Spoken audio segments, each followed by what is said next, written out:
তা এটা আমার মূলত পুরোটাই স্বপ্নের মতো লাগতেছিল যে আল্লাহর কি রহমত যেখানে 1 লাখ টাকা দিতে হতো সেখানে আমরা 20,000 টাকা দিয়েই আমাদের এই কারখানার অ্যাডভান্সের যে কার্যক্রমটা এটা আমরা দিতে পারছি। তখন আমার বিশ্বাস হচ্ছিল না যে আমার এই আল্লাহ যে এই যে আমাদেরকে যে সহযোগিতা করতেছে যে এটা আসলে আদৌ সম্ভব কিনা।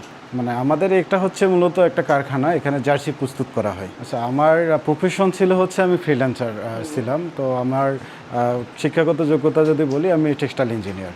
সেক্টরে আসার পিছনে মূল অনুপ্রেরণা হচ্ছে আমি একটা কানাডার ফার্স্ট টাইমে আমার জার্সি সেক্টরে আসার মূল অনুপ্রেরণা হচ্ছে মনে করেন যে কানাডা একটা ক্লায়েন্টের একটা ডিজাইন করে দিয়েছিলাম। তো ডিজাইন করলেই তো হবে না, তাদেরকে তো সেটা পাঠাতেও হবে। তো ডিজাইন করছি এখানকার এই সাইনবোর্ডের এক ভাইয়ের মাধ্যমে, আরিফ ভাইয়ের মাধ্যমে আমি জার্সি প্রস্তুত করে দিয়েছিলাম। তো সেই পারপাসে ওনার সঙ্গে, আরিফ ভাইয়ের সঙ্গে আমার একটা সম্পর্ক তৈরি হয়। এই সম্পর্কর পারপাসেই মূলত আমি ঢাকায় মুভ হওয়ার পর এখানে জার্সির রিলেটেড যে কাজগুলো ওনার কাছ থেকে বুঝাই নাই। এবং আমার ফ্রেন্ড তারেক, ও জব ছেড়ে আসছে, ও আর আমি পার্টনারই ব্যবসার। তো জব ছেড়ে আসার পর আমরা দুইজন মিলেই আর কি মূলত এই জার্সি প্রতিষ্ঠানটা তৈরি করি। শুরুটা অনেক কঠিন ছিল, দেখা যাচ্ছে যে আমি ডিজাইনার হিসেবে ছিলাম এবং তারেক হাসান আমার ফ্রেন্ড। তো ও দেখা যাচ্ছে যে এই যে ম্যানেজমেন্টের যে বিষয়গুলো সেগুলো করতো। এই 7 তলা থেকে প্রতিনিয়ত, আমাদের আগে কারখানা ছিল 7 তলায়, তো 7 তলা থেকে প্রতিনিয়ত দেখা যাচ্ছে 10 থেকে 15 বার উঠানামা করতে হতো এই যে আমাদের যে কার্যক্রমগুলো এইগুলো সুন্দরভাবে পরিচালনা করার জন্য। প্রথমে কোনো অফিস ছিল না, কোনো কিছুই ছিল না, আমাদের কারখানাও ছিল না। আমরা ফার্স্ট টাইমে যখন আসি তখন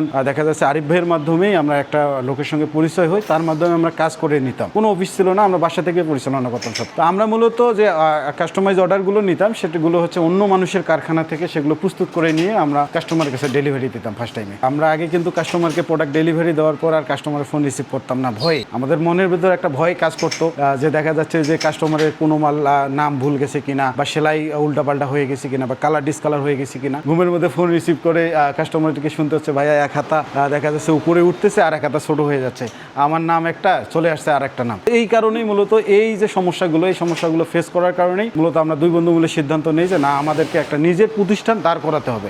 ব্যবসা শুরু করার আগেই মনে হচ্ছিল যে না, এই ব্যবসা আমাদেরকে দিয়ে হবে না, কারণ এতগুলো ভুল দিলে তো কাস্টমার স্যাটিসফ্যাকশন কাজ না করলে তো আমরা পারবো না। একদিন এমনও হয়ে গেছে যে আমাদের একটা প্রোডাক্টের নাম্বারের যে একটা কাজ থাকে, তো হাতায় ছিল একটা সংগঠনের ব্লাড গ্রুপের কাজ। তো এটা 200 পিসের একটা কাজ। তো এই 200 পিসের কাজটা অন্য মানুষের কারখানায় দেওয়ার ফলে ওরা করছে মনে করেন যে ওদের মতো করে করছে। তো দেখা যাচ্ছে আমার নাম সোহাগ, আমার ব্লাড গ্রুপ হচ্ছে ও পজিটিভ, কিন্তু আমার হাতায় চলে আসছে AB নেগেটিভ। তো এই জন্যই মূলত পুরো যে 200 সেটের যে কাজটা আছে, এই 200 সেটের কাজটাই মূলত নষ্ট হয়ে গেছিল। তো যার ফলশ্রুতিতে আমার সেখানে 60,000 টাকার মতো শুরুর দিকে আমি ওখানে একটা আটকা পড়ে গেছিলাম এবং সেখান থেকে একটা মানসিকভাবে একটা ডিপ্রেশনে চলে গেছিলাম আমরা। পরে আমরা দুইজনেই মিলে দেখা যাচ্ছে যে অনেক হার্ডওয়ার্ক করে এবং বুদ্ধি পরামর্শ করে আমরা আজকের এই পজিশনে আমাদের দেখা যাচ্ছে। পরে আমরা আমাদের শেষ পর্যায়ে 20,000 টাকা পুঁজি ছিল। সেই 20,000 টাকা পুঁজি দিয়েই দেখা যাচ্ছে যে আমরা যখন আমাদের 7 তলায় কারখানাটা নেই, সেই কারখানাটা নিতে আমাদের 1 লাখ টাকা দেখা যাচ্ছে সিকিউরিটি পারপাসে দিতে হয় এবং সুইং মেশিন টেশিন সব মিলে 2.5-3 লাখ টাকার মতো একটা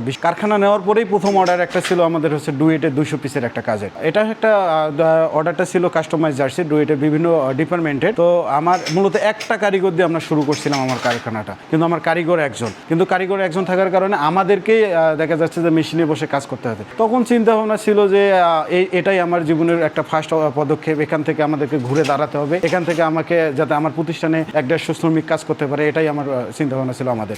এটা আমার প্রথম অর্ডার ছিল। আমি চাইনি যে এই অর্ডারটা আমার কাছ থেকে হাতছাড়া হোক। তো আলহামদুলিল্লাহ তারা যখন কাজটা হাতে পেয়েছে, তো কাজের কোয়ালিটি দেখে তারা এখন পর্যন্ত আমাকে অর্ডারগুলো দিচ্ছে। এই মেশিনগুলো মূলত আমি যার কাছে কাজ করাতাম, তো উনি কারখানা ছেড়ে দেওয়ার পারপাসেই আমি মূলত তার কাছ থেকেই এই মেশিনগুলো আমি নামমাত্র মূল্যে দেখা যাচ্ছে যে মাত্র 20,000 টাকা অ্যাডভান্স দিয়ে এই মেশিনগুলো আমি নিয়ে নিয়েছি। তো অনেকেই মনে করেন যে গার্মেন্টসের প্রোডাক্ট তৈরি করে, আমরা মূলত জার্সিতে আসছি, কারণ জার্সি একটা সম্ভাবনাময় সেক্টর বাংলাদেশে। এর আগে অনেক এক্সপোর্ট করছি আমরা, আমাদের পার্মানেন্ট কিছু ক্লায়েন্ট আছে দেশের বাইরে, আমরা প্রতি সপ্তাহে তাদেরকে একটা শিপমেন্ট দিই। আমাদের ক্যাপাসিটি এখন মোটামুটি হচ্ছে 200 পিসের মতো। আমরা এইটাকে ত্বরান্বিত করে আমরা নতুন একটা ফ্লোর নিয়েছি অলরেডি 1600 স্কোয়ার ফিট। এটা সামনের মাস থেকে উদ্বোধন হবে ইনশাল্লাহ। সেখানে আমাদের ক্যাপাসিটি আমরা 500 থেকে 700-তে নিয়ে যাবো ইনশাল্লাহ।